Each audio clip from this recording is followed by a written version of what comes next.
Elena Casas, Paris. From bureaus worldwide, this is FSN. Thanks very much, Ollie. Well, it's a very wet Manchester as you join me this evening just after 5 p.m. UK time. We've had torrential rain today. It's been miserable. It's been Manchester, really. Anyway, it's good to have your company. 27th of November means it's Tuesday's programme. Welcome back to the most listened to independent radio show in Europe. It's your Richie Allen Show. And it's a very packed programme as well. Details in a minute. Yeah. It's the Richie Allen Show. Broadcasting live on richieallen.co.uk and multiple platforms around the world. And now, here's your host, Richie Allen. Now, in a couple of minutes, we'll hear from Kevin and Laura Baker. They own a cafe in the West Country called Nice Baps. And believe it or not, they faced, as recently as this week, losing their licence to trade because local councillors were offended by the name of the takeaway, Nice Baps. What's really remarkable about this story is that there's a much wider story besides these councillors wanting to close this cafe. It's a remarkable story, and you'll hear me speak with Kevin and Laura Baker. I recorded them a little bit earlier on. We'll do that in a minute. I'll be joined by Dana Martin as well later on. Dana is a very well-known activist. She is the doyenne of unschooling. What does that mean? She's very outspoken about education and raising children. I think she's very important. She's got an important voice. She'll be speaking to me in the second hour. And also this hour I'll be joined by 20 years experienced former Metropolitan Police Detective Peter Kirkham. We'll be talking about police crime, tactics, the murder rate in London, knife crime, and more besides Peter Kirkham. So it's a packed old programme this Tuesday. Thanks for joining me. We are live on Fab Radio 2 in Manchester, TuneIn Radio, triggerwarning.tv, and my own website, richieallen.co.uk. Yeah, you have to have your wellies on today. It's wet, I tell you. Do you know, it's been particularly dry for Manchester for quite a while. It must be global warming, you know, he says, tongue firmly in cheek. So I'm not going to do the usual rundown through the news. You might be glad to hear, because I need the time. When I read that story about Kevin and Laura Baker in the press this morning, I had to track him down, so I did, and had a chat with them. And their own personal story is very interesting, so we'll hear from them in a second. No Brexit today! Woohoo! Woohoo! Yeah, no Brexit. Well, just a little bit. No, just a little bit. Well, look, former cabinet ministers like Michael Fallon, former education secretary, has come out. Justice secretary, was it Fallon? Even me, and this is my job, to know this stuff. Sometimes you get confused. Fallon is the latest heavyweight from the Conservative Party to say that Theresa May's agreement with the European Union will not pass Parliament when it is voted on by Parliament in this meaningful vote. The language these clowns use, you know, meaningful vote. It's not going to pass, and it very well may mean that Theresa May is doomed herself. I said yesterday, the European Union can't lose. It's a win-win situation. It wins if things stay as they are, but it wins even bigger if Article 50 is extended because of political turbulence in the UK. In the event May has to go, there's an internal contest for Tory leader, which in turn triggers a general election. So there you are. It's all very messy indeed. Indeed. Brexit is doomed, says Fallon. CO2 has risen for the first time in 4 years. We're all doomed. There was a number of sweaty, smelly Green Party people. I can't say this stuff with a straight face because I don't really mean it. I don't. I'm not mean-spirited. Swampy was dragged up today and put on television to say we're doomed. That we could have sea level rises of 100,000 million squillion feet by the year 2100 if we don't mend our ways. I don't care, I won't be around. Of course I care. It's not happening. It's not happening. The activity of man on planet Earth is dirtying the planet and is causing ecosystems to collapse and is undoubtedly killing species. But you can't conflate that horrendous thing, which needs to be dealt with like yesterday. You can't conflate that with climate change, which is a different thing entirely, which is the notion that in future we'll have sea level rises, it'll be warmer, we'll have strong warm winds in the winter and all that old crap. You can't conflate that. When I deny that climate change is happening, because I'm a denier, pretty soon, by the way, this will be as bad as denying the Holocaust or denying other things, climate change denying. When I say climate change is not happening, I inevitably get emails from green type people. You monstrous bastard! What about the plastic in the sea? Aha! Yes, what about it? It's a terrible thing. I'll stand with you all day long. But that's not changing the climate. The climate is not being changed by man's use of fossil fuels or by industrialisation. I'm fed up of saying it. So I am. Anyway, so that was all over the news. The UK has its first ever black female history professor. She will be... I don't want to get this lady's name wrong now. Saw her being interviewed on Sky today. I thought she came across well. She seems like a nice woman. Her name is Olivette Otelli. Olivette Otelli, Otele. I'm more interested in the interviewers and what kind of questions they were putting to her about diversity. And if I find time in this programme, I'll get into that. If I don't find time in this programme, I won't. What else is there to tell you about today? There's quite a bit really happening, but obviously Russia and Ukraine, you heard about that in the news. But I'm not going to carry on reading the headlines because I've got things to do and we've got people to hear from. So this morning I was reading the newspapers, as I always do, and a number of papers, national papers, covered a story about a cafe in Cornwall called Nice Baps. I'm pretty sure when I spent a week in Cornwall back in August, I'm pretty sure I passed this place. It's owned by Kevin and Laura Baker, and this week they were working on the assumption that they would lose their street trading licence over the name Nice Baps. Right? Now, there's a good news element to this. A lot has happened today. They're not going to lose their licence at all, thank God. But the story is very interesting about how snowflakery can directly impact on people's ability to earn their living. A bap is an English slang term for bun, right? So nice baps, nice buns. But it's also a slang term for breasts. So people were cheesed off, no pun intended, at the local council about the name Nice Baps. They also didn't like that the cafe had been built out of a container, a shipping container. It's a remarkable story, this, right? These people are much loved in their local community. And it came to the point this week where Kevin and Laura were absolutely terrified they were going to lose their business because of a snowflake who didn't like the name Nice Baps. So this morning, every media outlet in the country was trying to get them on the phone. I achieved it, thankfully. And you're going to hear me speak with Kevin and Laura Baker now. Have a listen to this, and I do want to hear what you think on Twitter. It's at Richie Allen Show on Twitter. Here's me speaking with Kevin and Laura. Kevin, thanks for taking the call this morning. I'm sure you're in great demand. What does it feel like to be on or in every national newspaper today? It must be a bit surreal for you. Very, very surreal. Very, very surreal. Yeah, we're just two simple, humble people, Kevin and Laura, doing our own little thing in Nice Baps Cafe. And it's just mad, absolutely madness. But, you know, what can I say? Thank you very much to everybody. 72,101 people liked, shared and viewed our page. It's mental.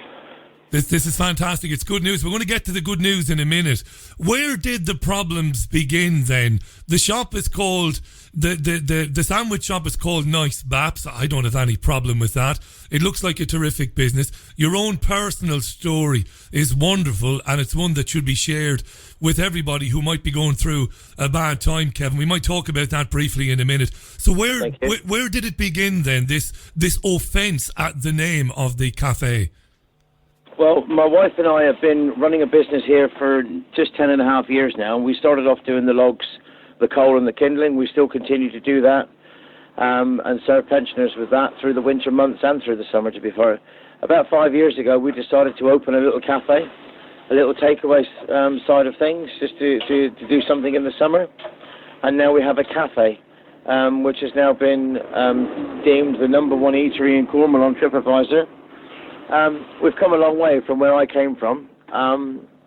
It's madness, absolute madness. So tell me about, was it the local authority then started to complain about the name? How did that happen? What's happened is every year you have to have what they call a street trading license. Everybody has to have a street trading license if you work beside the street. Whether you sell coal, whether you braid hair or sell cars, you have to have a street trading license, which has to be adhered to, and the strict instructions you can't waver from it. So we had 2 complaints from the local parish council in Eglisale, and they depicted that we had built an oversized shipping container, which is the same size as it was when we very first started. So you can't really extend a shipping container. We've made it look better. We've clad it in timber, and we've made it look like a lovely little cafe, which we've never had a problem with a license before. It's gone seamlessly right through. But 2 old fuddery-duddies down in the parish council have decided now that, one, the complaint was the name of Nice Baps, which if you look in the dictionary, to the English dictionary, Nice Baps depicts a bread bun, bread roll. So that was his mental health issue. I don't know what all that was about. He has obviously got a problem with it.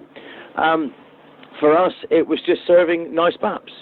And the other complaint was that we were breaching our license because of the structure. But we've never had a letter from them, an email, or nothing. And when we asked for that, they've said that they've sent it so many times, but we clearly have not.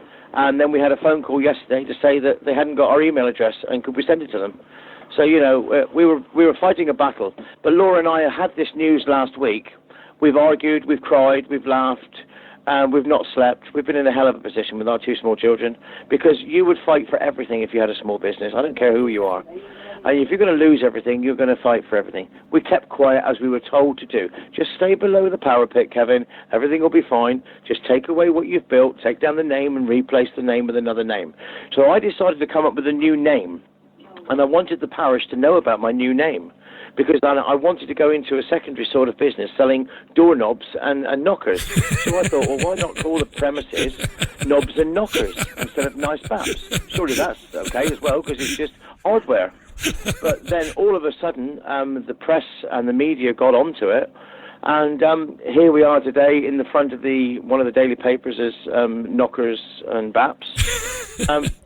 And it's now, from where we have come from as a family, we are so proud. That's brilliant, Kevin. It's scary enough that a couple of people can take offence at a clever and quirky name. That's scary enough that people are so bored that they have to be offended by something like that. But even more scary that you came close to losing your street trading license. Everything over that. I mean, it's madness. The house, our vehicles, everything we own is in this business. We've got everything riding on this business. So it's just what we have.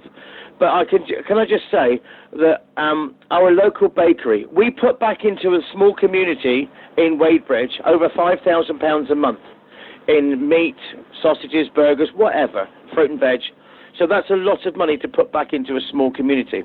Yeah. Our bakery, which is one of the biggest bakeries in Cornwall, yesterday have now spoken to me last night, and they have overnight rebranded the whole line of their bread baps, and they have now stickered them all with exactly the same wording as on our menu. Brilliant.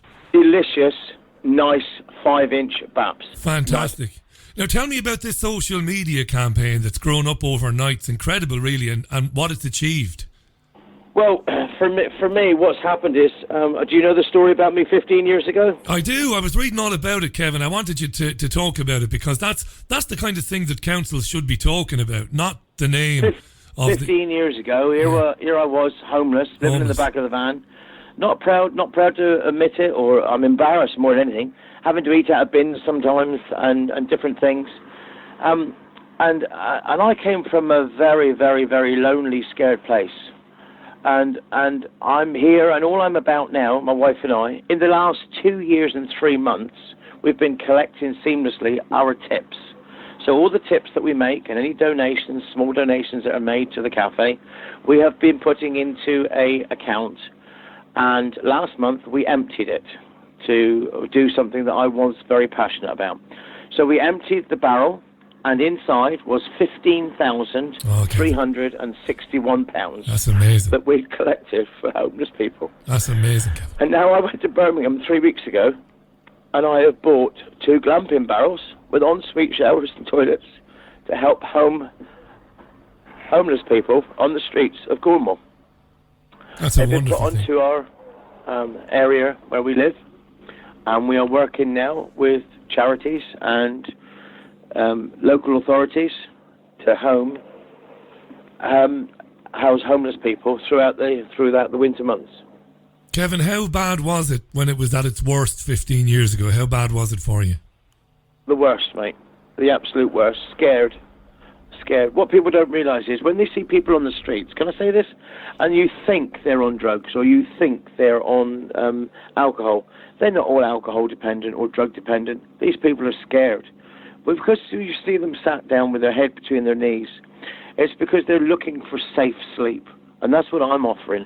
Safe sleep. Somewhere to go and be safe. So Laura and I have been in the cafe now for some number of years. A couple of weeks ago, a lovely family from up country came in, and they've now set up a Just Giving page for us, because what we're trying to do is raise another £15,000 to buy another homeless barrel so we can house more homeless people in the cold winter months. Oh, Kevin, that's amazing. So the Just Giving page is nice perhaps. Well, while this goes out, we're obviously recording now. This will be going out just after 5 p.m. today. I'll tweet out a link to that Just Giving page because that's a wonderful story. Thank you very much. That's Just Giving Nice Baps. Just Giving Nice Baps, and that's the sort of thing the local authorities should be promoting. Is you been able to get up off your knees, basically, get into business, get your life back on track, which you have done. It looks fantastic what you've done with the shipping container. It does, Kevin. And just before we go, because I know you're up to your eyes there, and all the rest of it, the licensing issues have gone away now. They're going to give you your street trader's license, and it's kind of partly down to the story going viral, which it has done. Is that right? Oh, absolutely. Down to Australia, Germany, France, Switzerland. It's gone absolutely nuts. But inside the cafe, we have what we call, all the walls are painted in an oil-based paint. But we've got hundreds and hundreds and hundreds of signatures and different countries from all over the world that have left their own comments and that. And we are just Kevin and Laura, just doing our own little bit for the community. And if we can help homeless people in any way at all, I'll do it, because I've been there. You know what, mate? I'm going to be in your neck of the woods early in the new year. I'll obviously be coming in for a sandwich and a cup of tea. And introduce yourself. Absolutely. Pass on our best wishes to your wife, Laura. Continued success to you. And what you're speak to her, she's here. Put her on. Put her on, Kevin. Yeah, thanks. Hey, Laura. Hi. How are you doing? Listen, congratulations on, first of all, getting your licence and continued with that. What a crazy couple of days it's been for you. It's been one of the worst roller coaster rides of emotions that I've ever had to deal with in my life. Wow. It's ripped us apart. I can't thank everybody enough for the support that we've had. I never knew we were this, I just cook the food and Kevin's out there doing the talking and the banter, and it's just, I didn't realise that we touched a lot of people in that way, if you know what I mean. Of course you did, because people have had enough, Laura, people have had enough of decent folks being interfered with and being told you can't do this and you can't do that. I mean, the name is funny and it's witty and it's quirky. The idea that you could be in trouble over the name is ridiculous. It's a great name. It's a fun name. There's nothing wrong with it. I don't think they would have issued us a licence 2 years ago when they originally came out if we weren't allowed to use it, but they did, and we've been trading for nearly 5 years under the same name. Wow. So, Kevin was telling me about the fantastic work that you do, and that you managed to collect £15,000 worth of tips. You gave all your tips, and it's helped to buy shower units for homeless people, and that must make you very proud, Laura. What an amazing thing. do you know what? Everybody in this world has a right to be here. And if people aren't able to be looked after by, social and stuff, then we can all stand up and make a difference. Just a little change makes such a difference to everybody. There's enough business out there for everybody to share. Absolutely. Can I ask you? You must be.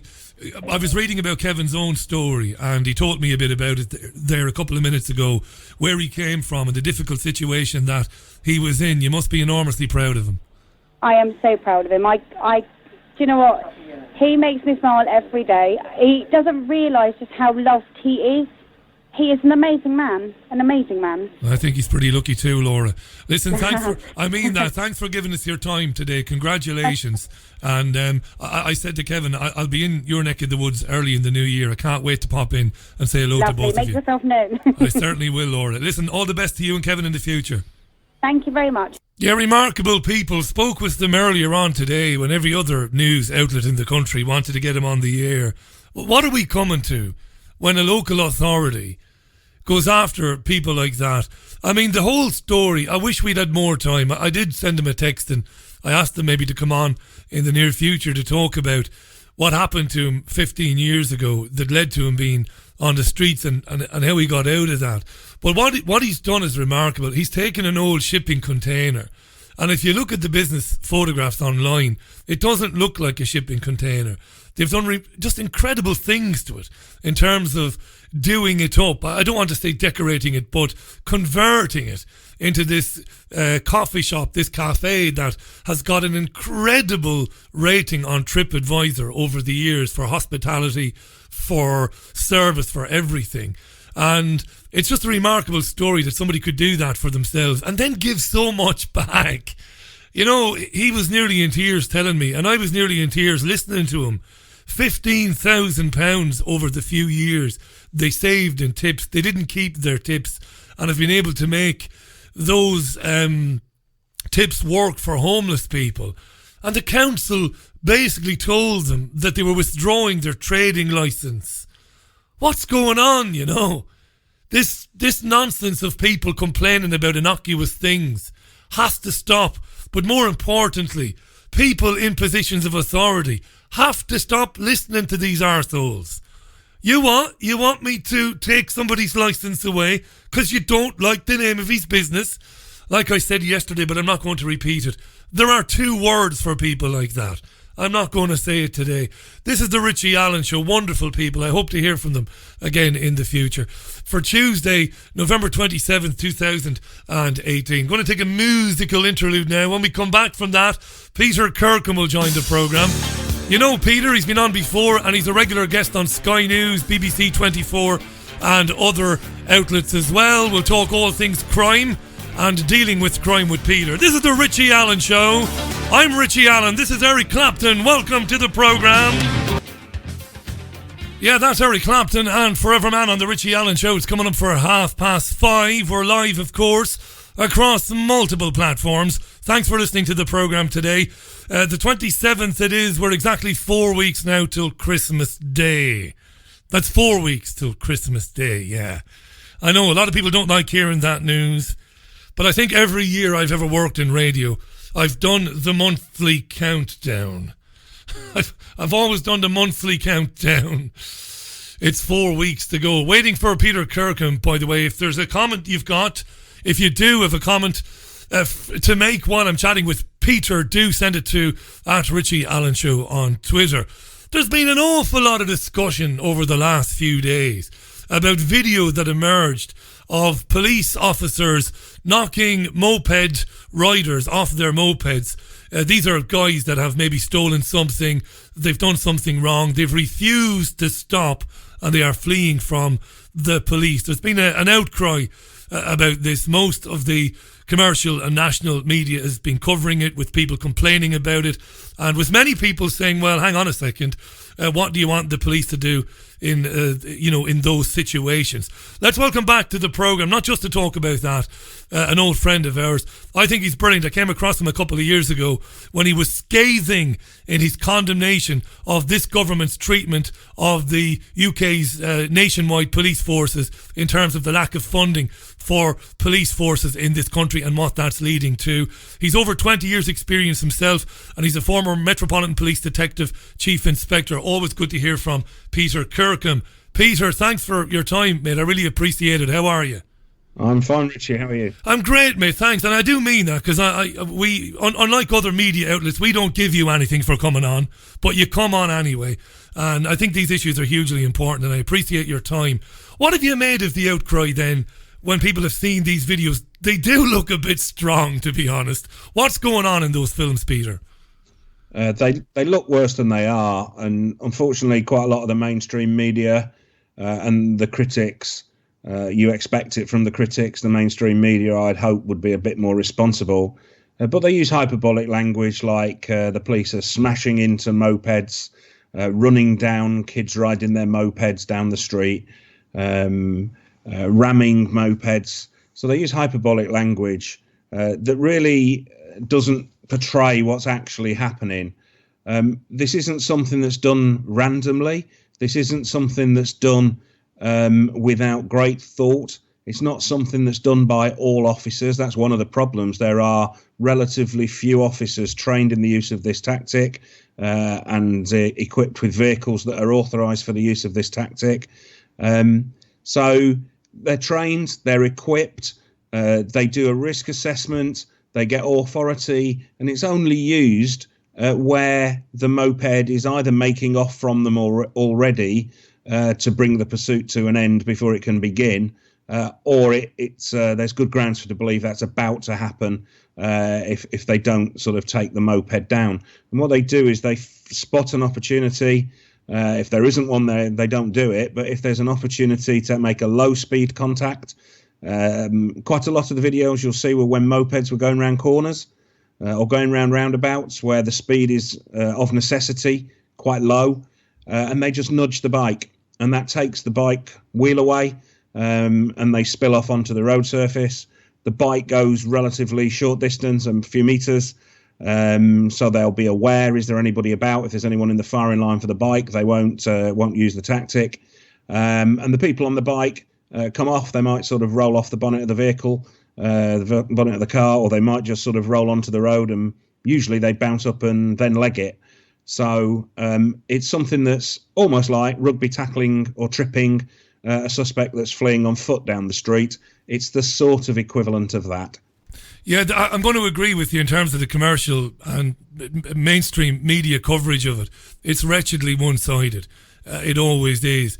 I mean, I've always been very balanced and very fair when it comes to talking about policing. I've had cause a couple of times in my adult life to need the police, to need help from the police, and I do understand why so many police officers, why they get annoyed with the public attitude to policing. It's easy to criticise the police, but it's great to know they're there when you need to give them a ring.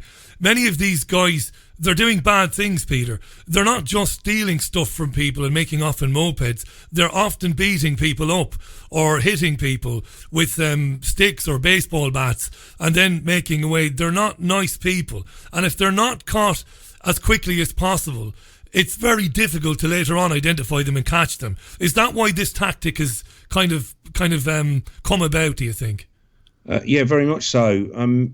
Not only the stuff you listed, but we've had people murdered by people with knives who get away on mopeds. We've had people stabbed. We've had people having acid thrown at them. The full range of the really nasty, fatal, maiming and life-changing assaults, they're carried out by people doing moped-enabled crime. Now, of course, moped-enabled crime involves lots of other stuff as well. One of the difficulties the police have is if the suspects go to be pulled and they're off down the road and running, trying to get away from them, they're not psychic, so they can't know for sure exactly why they're making off. But usually you'll have a situation where they may be masked up on the moped. They may not be wearing helmets on the moped. They may have a moped that's got false looking plates or no plates at all on it. And so normally, unlike other uses of force, we have this conversation around firearms officers and, how did you know he had a gun sort of thing, or why did you think it was a gun and it turned out not to be? We haven't got that situation here. We might not know exactly what they're up to, but, the officers know they're up to something because they make off. And it's not really the crime they've been involved in that the tactic is being used because of. Yes, we're trying to detain them for whatever crime that is. But what the officers are trying to do by the use of this tactic is to prevent the pursuit, because the pursuit is incredibly dangerous. If they go hacking off down the road at 1,000,000 miles an hour, up onto the pavement, down footpaths, all of which we've seen, weaving in and out of traffic, they or members of the public can get easily killed and injured. It's, engaging the police in a pursuit on a moped, a motorbike, or in a car is akin to running down the street waving a machete about. You are going to hurt other people. There is an incredible amount of danger in that. And by using this tactic, the officers are able to bring that pursuit to a stop before it has time to get any further and endanger more people. And they transfer the risk of serious danger and serious injury and harm to others during the pursuit and to the riders themselves. Quite a lot of the deaths and serious injuries associated with mopeds being pursued have been when the moped has managed to ride itself into a wall or into an oncoming bus or lorry or something, and then the rider's been killed. So by taking them off this way, where death and serious injury are not likely, it's actually protecting them and reducing the risk to them to a certain extent. You say it's not likely, Peter. You say it's not likely. Now listen, I'll put my cards on the table. I can understand why you would train a select few exceptionally gifted drivers to do it, and I could understand why they would do it. So I'm going to give it a kind of a cautious endorsement. But look, as time goes on, it's like throwing dice on a table. As time goes on, somebody might be seriously injured, or, please God, it won't happen, but it probably will at some stage. Somebody will be killed, one of these guys making away. The police is then going to have an almighty, I'm going to say it, shitstorm on its hands then, isn't it?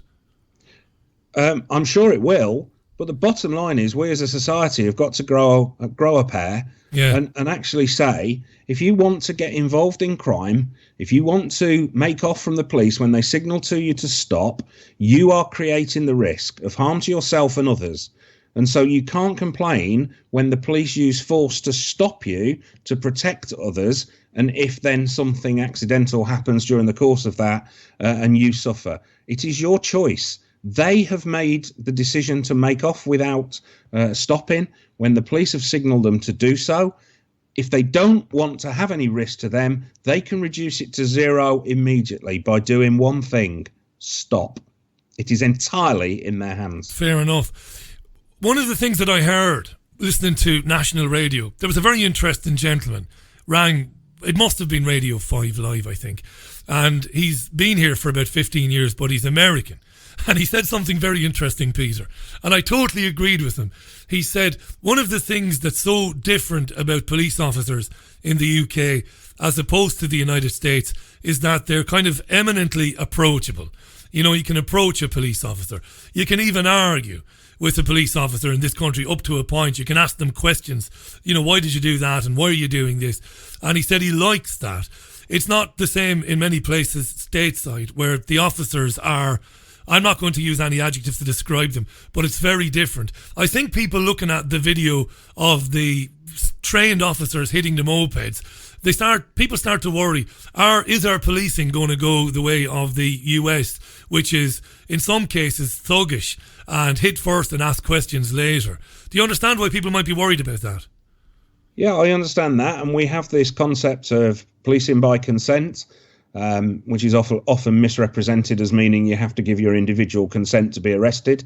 That's not what it means at all. It's on the sort of society scale that society consents to be policed by officers that are part of that community. The police are the people, and the people are the police. All police officers are full-time, giving full-time attention to the prevention of crime and the detection of offenders, which is actually all our civic duty.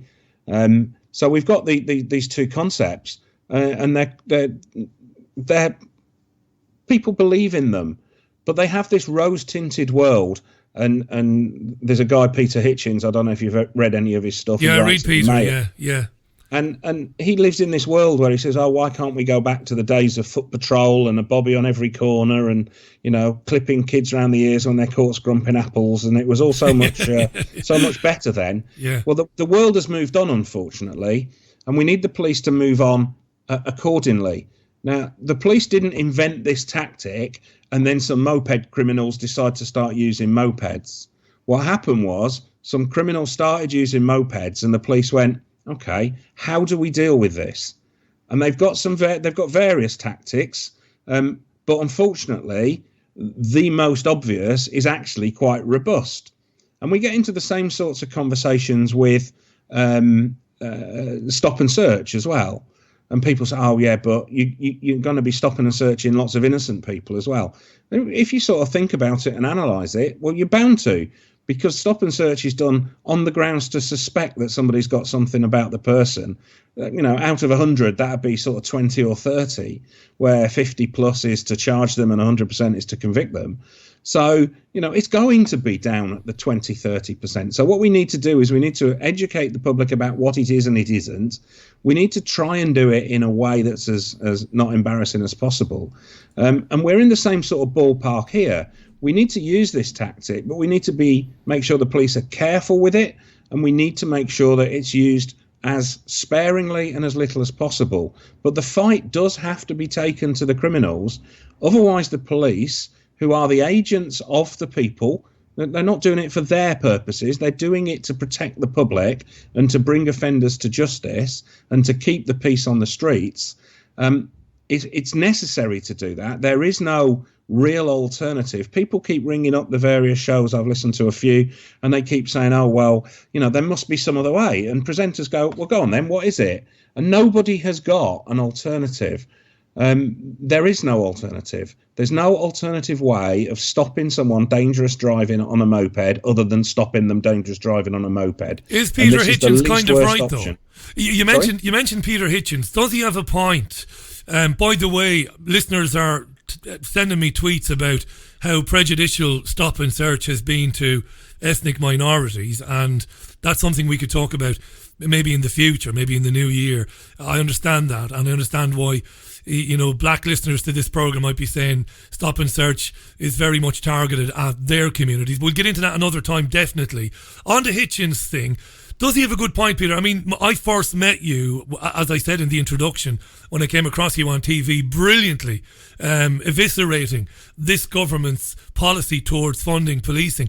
If we do have community police officers, if we do have enough police officers paid properly in communities, they would be able to supply intelligence around the cities and back to their inspectors back at base. And some of these gurriers, as we call them in Ireland, some of these scumbags, might be caught before they ever make off on a moped. So maybe Hitchens has got a point, maybe. He's got a bit of a point, and he certainly identifies an issue, but the reason for the issue, the causes of the issue, he gets entirely wrong. He sort of recognises the symptom that there are no police on the streets doing proactive community patrolling. Police officers, I'm going to use the phrase wandering about. It's pointless having police officers wandering about. They need to be doing something in communities, speaking to people, challenging things that are suspicious and such like. But police officers in communities are not there anymore. So he has a point when he recognises that that's a problem, that's an issue. And he says, oh, wouldn't it be great if that was the case?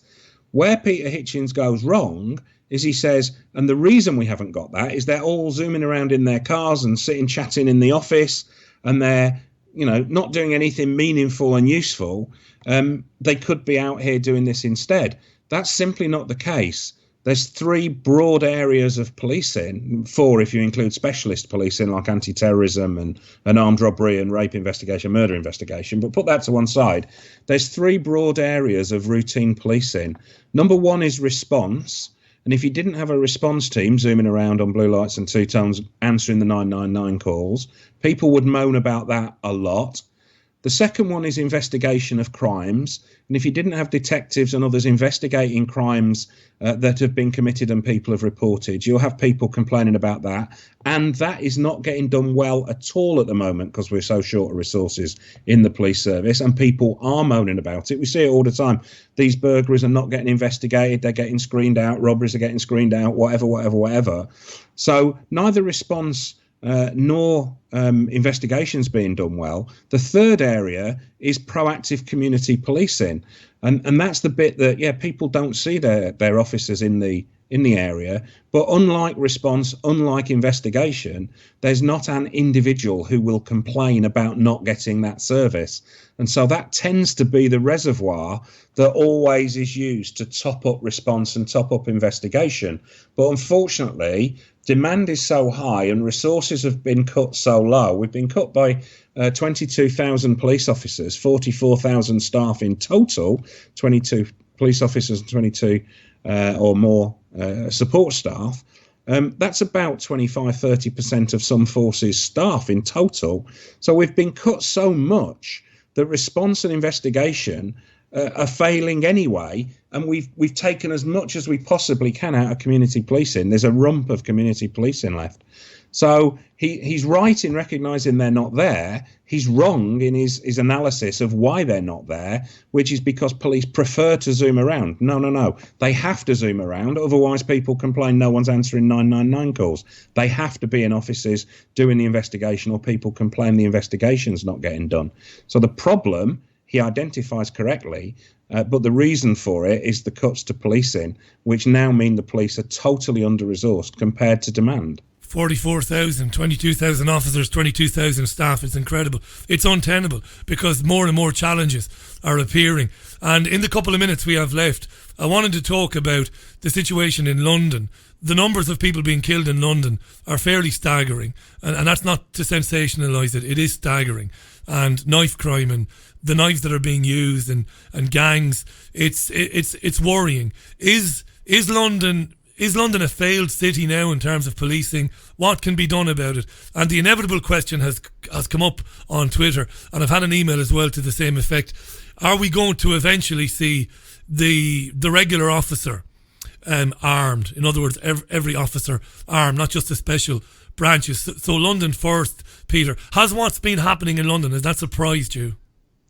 Not really. It was entirely predictable, and I predicted it.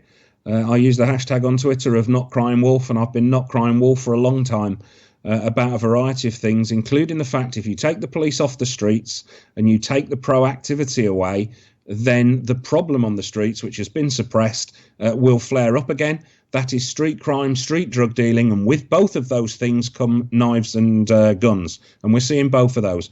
Is London a failed city? No. Are there areas where there's significant amounts of street crime and associated serious violence? Most definitely, yes. Are the general public at risk from it? In general, no. The bit that's sort of increasing is mostly internecine between the groups and the gangs that are squabbling amongst themselves for whatever reason. But people get caught up in that. People see fights and intervene to try and stop those fights, and they're totally innocent and they get stabbed. They try and get revenge on somebody. They can't find the person they want revenge on, so they take out a totally innocent friend or relative or cousin or something. So it's not totally amongst themselves, but most of it is. Are we going to see police officers armed? Ironically, this government, who I'm sure it would be the last thing they say they would want to do, because they've been reluctant about tasers, and they've just sold that sort of decision to the police and crime commissioners, or in the case of London and some other cities, the mayors, and they said, well, it's up to you what you do.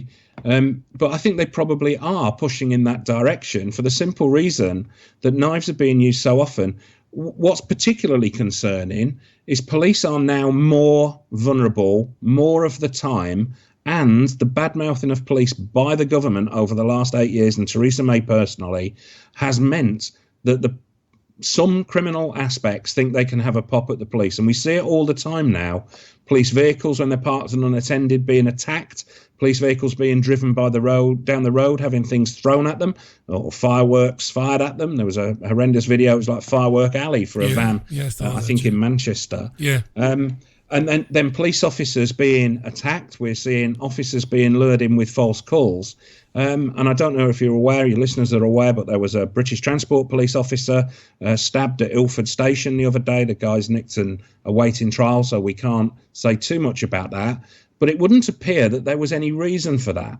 It would appear that it was a motiveless attack on a police officer with a knife. Now, fortunately, it wasn't life-threatening.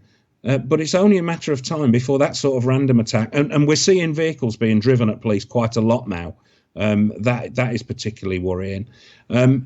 This level of violence against police officers is becoming untenable. And so, the answer to that is going to have to be those officers have got to be given the means to protect themselves. And that is going to mean more armed officers on the street. We're a long way from having all armed officers on the street, but I can see we will reach the point where they've all got taser on patrol very shortly and more armed response vehicles. But if it doesn't get dealt with by fundamentally reforming the funding of policing and taking us back to pretty much where we were, if not more police officers than we had in 2010, then we are going to end up there, I'm afraid. Absolute final question then, in 60 seconds. Because of your profile, by the way, folks, follow Peter on Twitter. It's at Peter_Kirkham.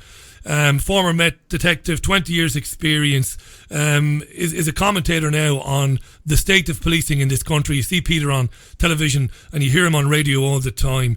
This Brexit mess might very well throw up a coalition government after the next election. If it were to be Labour with either one other party or a coalition, have you been in touch with various Labour people? Would you be more optimistic that Labour with the Lib Dems or the SNPs might take this issue more seriously than the Conservative government? And I know you're not political. I know you're not. I want to make that point straight away. You're not targeting when you're talking about this. You've been very fair. What do you think about Labour possible next government coalition? Looking at the party offerings of the three main parties, the Labour Party at the last election said they were going to restore 10,000 police officers from those cut in the first Parliament, and then sort of have a look at where they were and where they went from there, with a view to probably needing to do more after that. There's logistics as well, restoring police officers. It's going to take at least a Parliament to get 10,000 back, so to get back the 20 we've lost is going to be a decade away, just purely and simply on recruitment and training and assimilation. So they were in favour of restoring police numbers. Lib Dems were in favour of restoring police numbers. Labour have got, unfortunately, a shadow Home Secretary in Diane Abbott, who seems to be, her default position seems to be anti-police. She criticises the police very quickly and supports them very slowly. So I don't think she'd be particularly supportive of the police. Beyond that, bringing back the 10,000. So that would be an issue. I'm not sure who the Lib Dems might prop up as a shadow Home Secretary, but I'm sure they'd be pretty supportive, although, to be fair, they collaborated with the Tories in cutting the police in the first place during the 5 years of the coalition. So anything but the Tories at the moment. They always sold themselves as the party of law and order. To be honest, they're the party of crime and disorder. Theresa May couldn't have done more for organised crime if she'd been paid by organised crime. It really is that bad what she's done. Peter, thanks for your time today. I know you're busy. I know you've got lots of these to do. Appreciate it. Keep speaking up for the police and for policing. We probably won't talk again until next year sometime, so it's early to say it, Peter, but Merry Christmas to you and yours, and thanks for coming on the show this year. Yeah, all the very best to you and your listeners. If I could be very cheeky, if people go to my Twitter profile, they'll see I'm crowdfunding what I hope will be a pro-policing think tank called the True Blue Line UK, and there's a link to GoFundMe on there. So if people are interested in supporting the sorts of things I'm saying and pushing these arguments, please feel free to make a Christmas donation. Yeah, I'll tweet a link out to that now, Peter. Absolutely, no problem. Thanks for that. Speak again. And bye for now. Thanks, Peter. That was Peter Kirkham, folks. 20 years experience, Met detective, inspector, who famously 18 months ago, maybe a little bit more, maybe a little bit less, took on this government through the mainstream media over their habitual and constant lying about supporting policing in this country when they were doing the exact opposite. Strong stuff from Peter there. Nobody has done more for organised crime than Theresa May as both Home Secretary and as Prime Minister. Now, there's a lot I could say about Theresa May and her husband Philip and HSBC. There's a lot I could say about Theresa May, who, when she was Home Secretary, was given opportunity after opportunity to appoint an independent head of the investigation into historic child abuse. And she, on 2 occasions, with Elizabeth Butler-Sloss and Fiona Woolf, appointed ringers, people whom were connected to people who had been accused of paedophilia, and she appointed them to head up the historic child abuse inquiry, which is now headed up by Professor Alexis Jay. That should have seen Theresa May's resignation at the very least, and it should have seen her interviewed under caution for the crime of perverting the course of justice. This is not just, independent radio bullshit. This is true. She appointed people to that inquiry that had a good reason to cover it up. Right. Honestly, not once but twice. And not only kept her job as Home Secretary, but went on to become the Prime Minister. It's crazy. And, go to Mr. Ethical Nicholas Wilson. Look at HSBC laundering money for the Conservative Party. All that information is there. I've talked about this on this programme with credible guests. These people are arch criminals. Very ironic Peter chose that terminology to describe Theresa May. She's done more for organised crime in her time as Home Secretary and as Prime Minister than anybody else could have, or anybody could have imagined. It's coming up for 2 minutes to 6 o'clock. It's Tuesday, the 27th of November 2018. This is your Richie Allen Show. Plenty of tweets came in during that segment there. So, let me read out a few of them. Moinga believes that private policing is on the way. So do I. Now, if you heard me speak with Peter Kirkham before, where we disagree is on privatisation of the police. Peter doesn't see that. He doesn't see... And he genuinely doesn't believe this, and I'm not God, so it doesn't mean I'm right. But he genuinely doesn't believe that the force or policing in this country is being destroyed to pave the way for privatisation. He doesn't believe that. I believe the opposite. I believe that's exactly what's happening. And it's not going to happen next year or the year after. But 5-10 years down the road, you will have public officials, MPs, you'll have prime ministers saying, look, we just can't get it right. We just don't have the money. But there are companies, private companies, who are vastly experienced in these areas. Wouldn't we be foolish not to bring them in and get them involved? That's how it works. And that is what's coming down the road. No doubt about it. Armed police is coming down the road. Faisal tweets, for all the problems Thatcher caused, at least she supported police sufficiently. With this Tory government, they have done the opposite with underfunding and sending off on wild goose chases, terrorism, hate crime, etc. So what use are they? It's a very good point. And we spoke about this before when Peter Kirkham has been on this programme. We talked about hate crimes and the waste of police time looking at allegations of hate crime because somebody misgendered somebody on Twitter. You've got to go and investigate that now. You've got to get in touch with Twitter and you've got to contact both parties and you've got to write up a report on it. And the police officer's like, well, I could be out there doing stuff, Yeah. But in the meantime, go after the hate crime allegation. Yeah, I've been doing this for years. If somebody had said to me, back in the late 1990s, we'd be talking about this type of thing now, I wouldn't have believed them. It seems that looking through the tweets that have come in, most of the comments on the knocking the mopeds with the car, most of you seem to think it's okay. Spirit Samba, Mark tweets, I believe that anyone who is in the act of a violent crime and is endangering the public should have no comeback if they are hurt in pursuit by the police. How can anyone argue with that, says Mark. Yeah, it's a good comment. It's a very good point, and I accept it. But I remember when we first lived in this city, this is my second incarnation in Manchester. We arrived in this city in late 2003, early 2004, and we were here for a couple of years before we decamped to Spain. When we were here first time around, a police officer was chasing in his car somebody fleeing in another car down Oxford Road, heading towards Wilmslow Road. And near where the BBC used to be, there used to be BBC offices on Oxford Road. Mancunians will know this.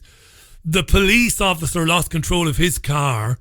The car went on the footpath, on the pavement, and killed somebody. Some poor bastard who was out having a few drinks. And there was uproar. This is what is it now? You're talking 13, 14 years ago.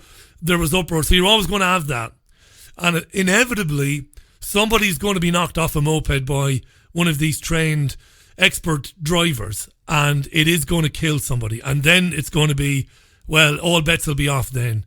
You know, it'll be morning, noon and night coverage on the media.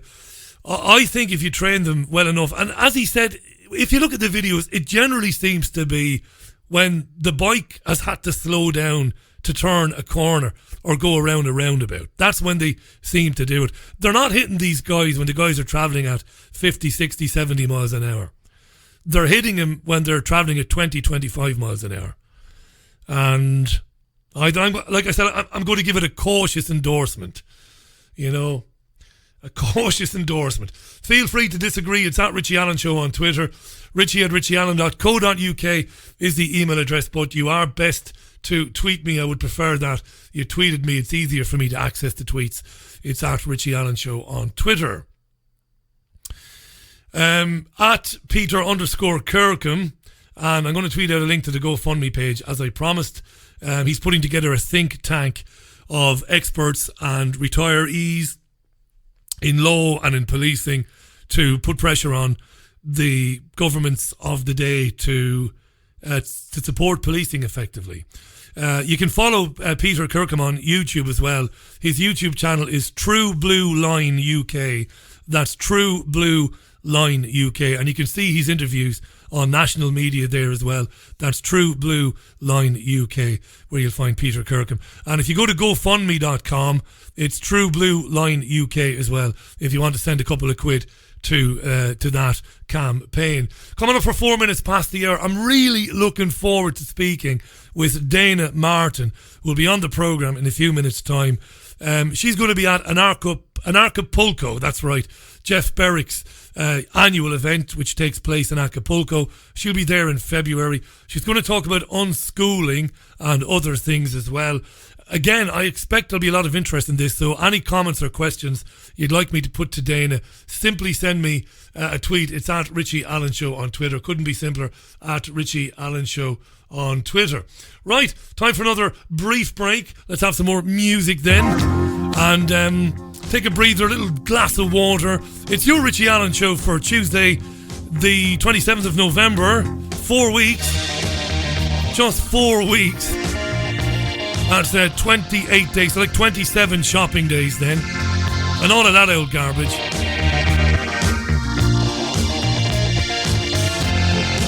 Stick around, more top quality chat coming next. Hot chocolate and everyone's a winner, babe, on the Richie Allen Show. Dana Martin, waiting for Dana to join me in the Skyposphere. She's not quite there yet. We'll give her a few minutes.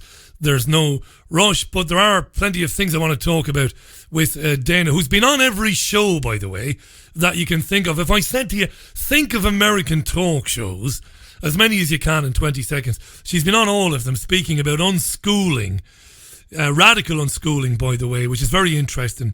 I want to talk to her about the difficulties of raising children going to school, the problems faced by children in schooling, in the school system, what it's doing to children, and what can be done about it. And I came across her through Jeff Berwick, who's been on this program before. You know, Jeff, the anarcho-capitalist, the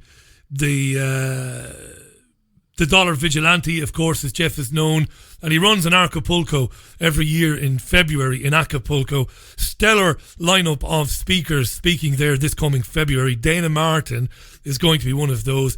She's been on CNN, CBS, Nightline, Dr. Phil, Oprah, Fox, 60 Minutes, Discovery Channel, The Today Show, speaking about this subject. It's hugely interesting, and I want to talk to her about those things when we get her on. She's not there yet. We'll give her a couple of minutes. There's no panic before we move on.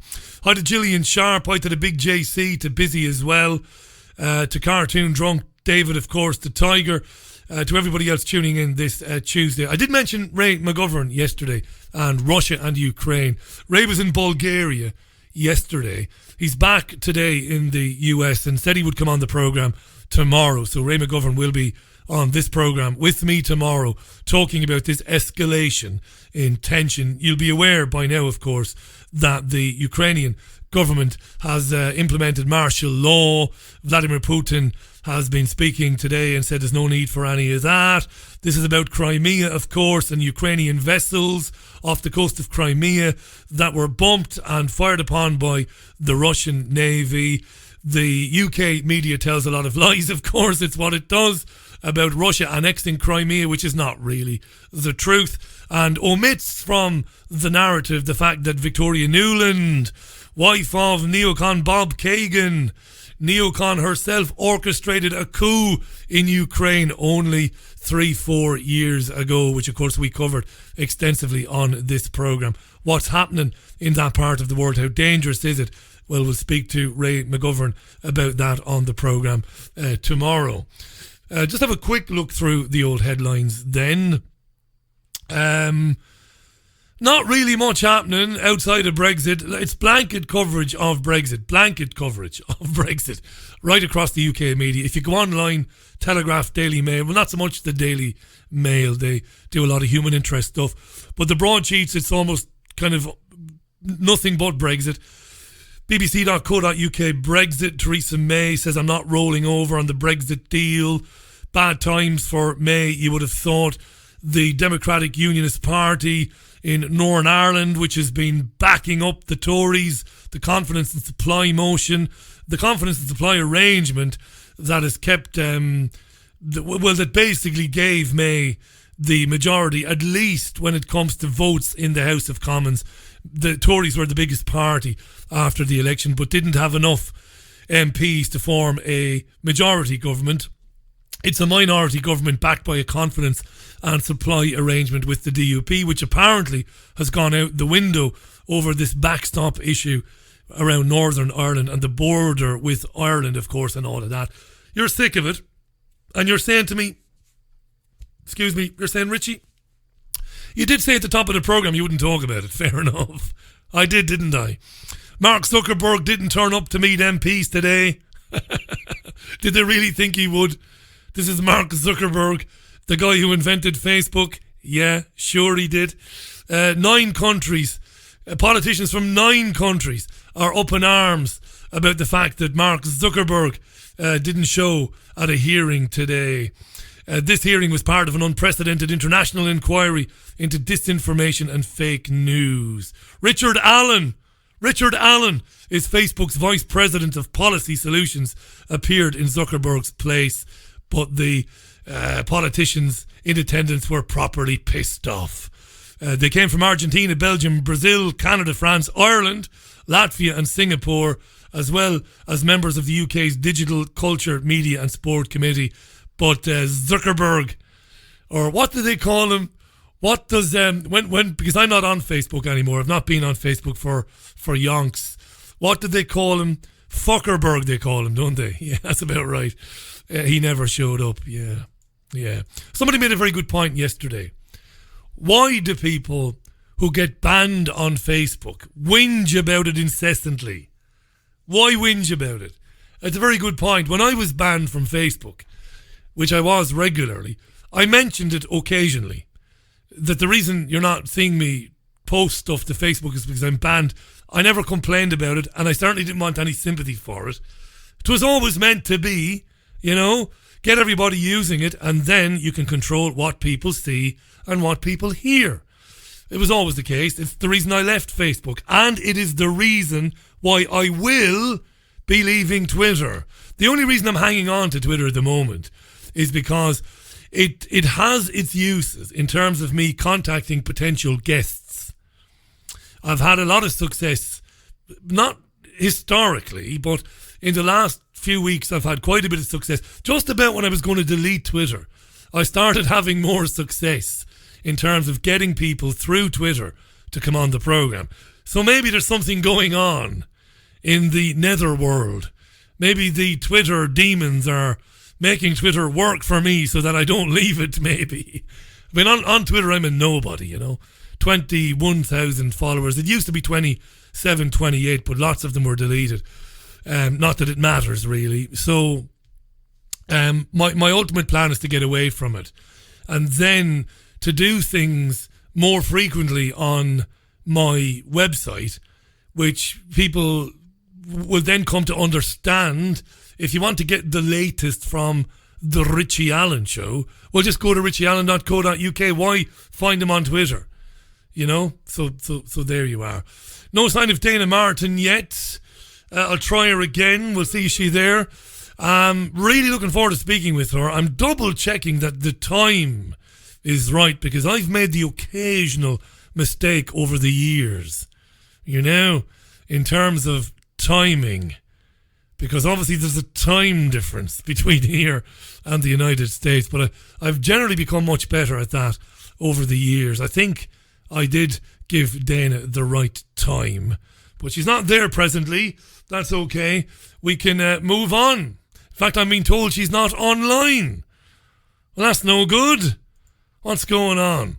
Anyway, she's not online. Let's see what we can do in the meantime. Let's talk about climate change in the meantime. There's always a plan B, you see. That's professionalism, dear listener, You might learn from that. Anyway, my tongue is in my cheek, by the way. So CO2 emissions are rising for the first time in 4 years, we're being told. First time in 4 years. CO2. We're all screwed. Told you this earlier on. All the environmentalists and all the climate change doom mongers were on the news today saying that we're finished. Past the point of no return. We're done. And it's too late. But let's try to... This makes me laugh. We're past the point of no return, they say. And then they say, but we've got to do stuff. Well, what's the point? If we're past the point of no return, let's just be happy. Anyway, the emissions gap report, which is bullshit, says that economic growth is responsible for a rise in CO2 emissions. Now, this is true, by the way. CO2 emissions are undoubtedly increasing. Let's not argue with that. Where the bullshit comes in is where they say that this is going to cause a rise in temperature by 5 degrees Celsius by 2070. This is garbage, right? Absolute garbage. And it's because of industrial activity. And it's because the developing economies are developing. So we've got to do something about it. It's crap. And it goes unchallenged through the mainstream media. Have a listen to this exchange. It made me laugh. Let me just make sure I've got the names right. I did record this earlier on just for you, dear listener, as I was beavering away today. So Sky News had a woman on called Farhana Yamin. Farhana Yamin. It's probably Yamin. Farhana Yamin. She's an environmental lawyer. What does that mean? I tried to figure that. I couldn't figure it out. Does she represent the oceans? Is she advocating for the oceans? She's an environmental lawyer, and she was on with another woman called Debbie Wright. But let's hear from Farhana Yamin. She was asked by Neil Patterson, the presenter, who said, whenever we have people on, we get listeners saying that the science isn't settled. Anyway, listen to his question, and listen to her answer. It's very interesting. Farhana, every time there is a debate or we discuss climate change on this channel, people will get in touch and say, look, is the science settled? Where does one have to go to for evidence that the conclusions of those climate change scientists, that the world is getting warmer, that the seas are rising, that if we don't do something about it, it could be pretty catastrophic? Where can we find that information? Well, I think saying... Hey, by the way, let's listen to the question again. It's very important because he asks a good question. This is a very good question. Listen. Seas are rising, that if we don't do something about it, it could be pretty catastrophic. Where can we find that information? Good stuff. Where can we find the information? So when they have climate change discussions on Sky News, Patterson said Sky News viewers complain because they can't find the information to support the doom mongers. Patterson asks the question, where is the information? Do you think that Farhana Yameen answers that question? Have a listen. Well, I think saying that climate change is a debate in it of itself signals to many viewers that the science is not settled somehow. And I think it's very, very important. Well, the debate is on the response to the science. Yeah, it's very important. And one of the things that I think Extinction Rebellion are asking for is that the government work with the media and many other organisations to very clearly communicate the settled science, which is agreed on by all of the governments of the world. And actually, many of the denial campaigns have been funded by and remain funded by the fossil fuel industry. Fossil fuel industry. Do you hear what she said there? She said it's very important that the media does what it's told, that the media takes from the government that it's settled and that the media should reflect this. Do you remember we covered this a few weeks ago? The BBC gave a memo to all of its production staff to say that they should no longer look for balance when discussing matters of climate change. They don't need to get balance. They don't need to find somebody to counter the official narrative because, as the BBC memo said, the science is settled. Listen to her here say that the media's got to do its part to convince people. Are asking for is that the government work with the media and many other organisations to very clearly communicate the settled science. That's fascism, is what she described there. That is fascism. The government and the media working to convince the public, the wider public at large, that something is true and something is in their best interests. That's fascism. The media needs to be constantly challenging this fucking garbage from governments and saying, no, the science is not settled, not by a long chalk. It ain't settled. We know it isn't settled because I could list, and I have listed, any number of preeminent geologists and climatologists from around the world, not at Mickey Mouse universities, but at Ivy League universities around the world, who say we're not actually warming. And what we are is we're still coming out of an ice age. And that CO2 is not driving climate, the sun is. So she suggests there the government and the media need to collaborate. Well, the government and the media collaborate on pretty much everything else. So why not on climate change to spoof the public into buying it? What else does she say? Which is agreed on by all of the governments of the world. And actually, many of the denial campaigns have been funded by and remain funded by the fossil fuel industry to confuse the public and to slow down the way in which we respond as a society to climate devastation, which is, happening around us as we speak. Debbie, it is difficult not to be alarmed by these UK climate projections. How convinced are you that we aren't past the point of no return? Sorry, that we aren't past the point of no return? Hey, now, before you hear from Debbie Wright, spelt W-R-I-G-H-T, hasn't got any scientific credentials, hasn't any academic qualifications. She's just a campaigner. This is the bullshit of the mainstream media. They bring an environmental lawyer on, she's not a scientist, and then they bring a woman on called Debbie Wright. Debbie Wright's not a scientist either. She's just Debbie from Next Door But One. She's got the yellow Volkswagen Beetle. That's Debbie. She's not a scientist, but they brought her on anyway. What does Debbie say? God love her. I think there's been a lot of work. She hasn't a clue, Debbie. In providing hope for people. There's been a lot of work done to provide hope for people. Hope that even though we're past the point of no return, Holy Jesus himself will deliver us from the evils of climate change. You know, and I think even if we were past the point of no return, surely we should still try. If we're past the point of no return, surely we should still try. Good stuff, Debbie. So that's about it for discussion of climate change on national television in the UK. You get Debbie Does Dallas, Debbie Wright, who is just a campaigner. They got Debbie out of Next Door But One and brought her into studio. And then you have Farhana Yameen, an environmental lawyer. Nobody knows what that means. The science is settled. The government and the media has to work together to fool the public, which they've been doing since forever. And Debbie says we're past the point of no return, but we might as well try anyway. Jesus Christ. Oh my God. This is the Richie Allen Show. I don't know what direction we're going to take here. The Richie Allen Show relies on your support. Go to richieallen.co.uk and set up a monthly donation today.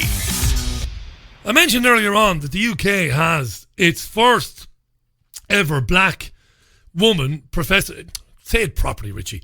The first black woman in UK history has been appointed as a professor of history at a UK university. Which, and I don't say this with sarcasm, listen to me, listen now, which must be a very poignant thing for the lady involved. Fair play to her, congratulations to her. She was on television today talking about it and came across as a lovely woman. And I'm sure she is. Her name is Olivette Otelli. It's Otele, and that's how they pronounced her name anyway, Professor Olivette Otelli. And the BBC, Sky, they've all been covering this. She's been given 2 honours. She's from Cameroon. Well, she's not from Cameroon. I think her family might be from Cameroon. She's of Cameroonian descent. And the first ever black woman to get such a position in a UK university. It's at Bath Spa University. I'm sure she worked hard for that, and good luck to her. He says absolutely sincerely.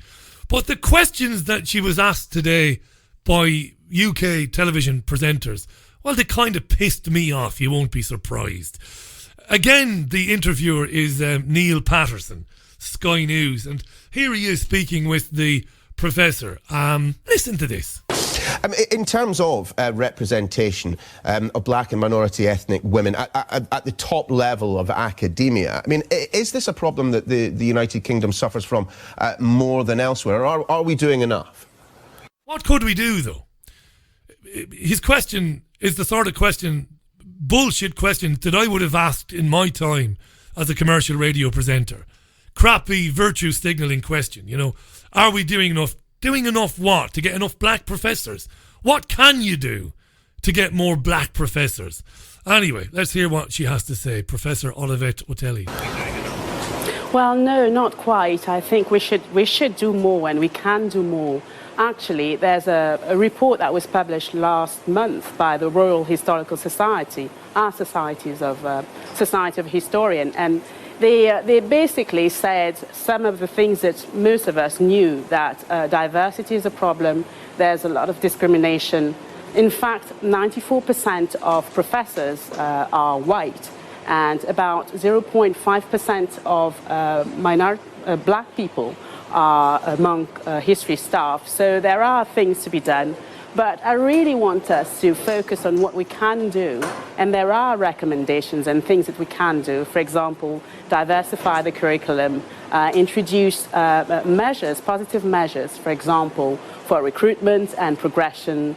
Look into the causes, the root causes of those discrepancy and the gaps and discrimination and things like that. So there's a lot to do. Professor, I suppose some will say, well, look, you are living proof that it is possible. But the fact that it is possible doesn't mean that it can't be made a bit easier. I mean, how could British academia respond to your elevation to the post of professor and make it easier for those who follow? Why should it be made easier for anybody? First of all, why should... I mean, it's very ironic for me to be talking about this. Very ironic. Because, as I said to a friend of mine today, it doesn't matter where a professor of history comes from, whether she's a black lady of Cameroonian descent, whether she's a man from South Korea or whose parents came from South Korea, they're not going to diversify the curriculum. They're just going to teach the same bullshit version of history to their students that every professor who came before them has done. That's what they're going to do. This is bullshit, right? You and I know this. And I'm a history graduate, so I've got a dog in this fight. She's not going to diversify anything. She wouldn't be allowed to, even if it was right, and it isn't right. That you should say, right, we've not got enough diversity. We need to be teaching this. We need to be teaching black history. We need to be teaching Asian history. We need to be teaching this. We need to be teaching that. Ultimately, at that level of education, when you're dealing with adult men and women, it should be up to the adult men and women which areas of history they want to diversify into, which areas of history they want to explore, to challenge and to write about. It shouldn't be foisted upon them by the state or by any professor, of course, right? And just because this woman, who, again, she came across as a nice woman, obviously she's very bright, just because she's black and from Cameroon, is she going to teach the Second World War? Is she going to teach the Industrial Revolution? Is she going to teach the politics of Northern Ireland any differently than the man who came before her just because she's a black woman whose parents came from Cameroon? It's monumental horseshit, this, isn't it? Isn't it? Absolute crap, right? To be fair to her, she looked a bit surprised at some of these questions today. For those who follow. Well, I think that we have been working together and we have to start working collaboratively, because there are several initiatives that have been put in place to encourage people, black people and people from minority ethnic groups into academia. And BASPA, for example, have put in place a new entry process so that people from various backgrounds, really talented young people, can get through our doors and through and get to higher education. It's only me because there is not enough black students in history. So we can start from there and work upwards. Right. The next question is even more interesting. Is there an argument as well, Professor, that the curriculums need to be made less white, more black as well? Make the curriculums less white and more black. Are the curriculums less white and more black? When I studied history at high school, secondary level, and at third level, the things we were discussing, reading and writing about weren't specific to any ethnic group at all. Not really. So less white and more black, he says. Oh, yes, definitely. Yes, she says. And there I was singing her praises. Definitely. That is, I mean, as I said, it's one of the recommendations of a Royal Historical Society. It's about looking at the ways and the history of the racial foundation of our discipline. And it's about challenging previous assumptions and canons and introducing stories and histories of people from various backgrounds that have made the fabric of this country. And it is absolutely possible, because we have a wealth of stories and experiences to share and archives to share. So it is absolutely possible. Well, Professor Rotelli, thank you once again for joining us. Congratulations once again. I'm sure you're going to get a T-shirt with Professor written over the front, something similar. It's a fantastic achievement. Thanks for being with us in Sunrise this morning. She just got patronised to be Jesus by Neil Patterson there. I'm sure you'll get a T-shirt with Professor printed on it. Pull your tongue out of her arsehole, Neil. That's fucking garbage, isn't it? That's what masquerades as journalism in the UK in the 21st century. Utter garbage. If you're going to ask a question like that, should the history that is being discussed be less white and more black, at least dig down into that. What do you mean by that? How would you go about that? What areas of history would you have your students research and discuss and analyse then to make it less white and more black? It's just rubbish, isn't it? You know? Rubbish. Dana Martin has left us down. She's not there, hasn't given me any reason why she isn't there. I've dropped her an email. I was looking forward to speaking to her today on today's programme. I'm sure there's a good reason. Things do happen. Things do go wrong. at times. It's 26 and a half minutes to the top of the hour.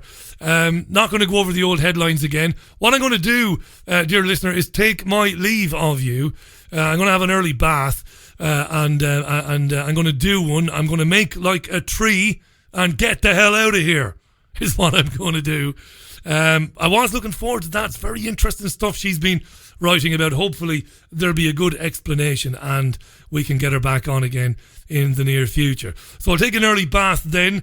I will be back with you again tomorrow at the usual time of 5 p.m. UK time. Ray McGovern will be among the guests tomorrow.